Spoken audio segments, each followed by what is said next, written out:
Hello guys, good morning. আজকে যাচ্ছি আমি পানবাড়ি বিয়ের ভাড়া নিয়ে। আর আজকে পড়ছে প্রচুর শীত। যেদিন আমি ভাড়া পাই সেদিনই প্রচুর শীত পড়ে।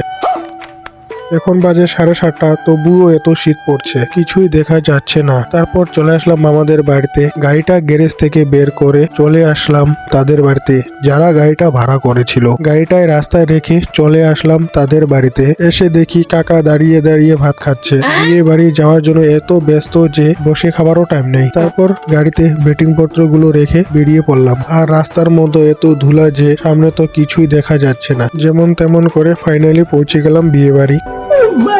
বিয়ে বাড়িতে ঢুকিয়ে দেখি কেন জানি সবাই দাঁড়িয়ে আছে। পরে বুঝতে পারলাম তাদের নিয়ম কানুন চলছে। তারপর কফি খেয়ে দুই বন্ধু মিলে দিচ্ছিলাম আড্ডা। তারপর খাওয়ার ডাক চলে আসলো। খাওয়া দাওয়া কমপ্লিট করে 2টি জলের বোতল চুরি করে চলে আসলাম গাড়িতে। কিছুক্ষণ পর গাড়ি নিয়ে চলে আসলাম বাড়ি। আজকের ব্লগটা এতটুকুই। ভালো লাগলে লাইক, শেয়ার, কমেন্ট।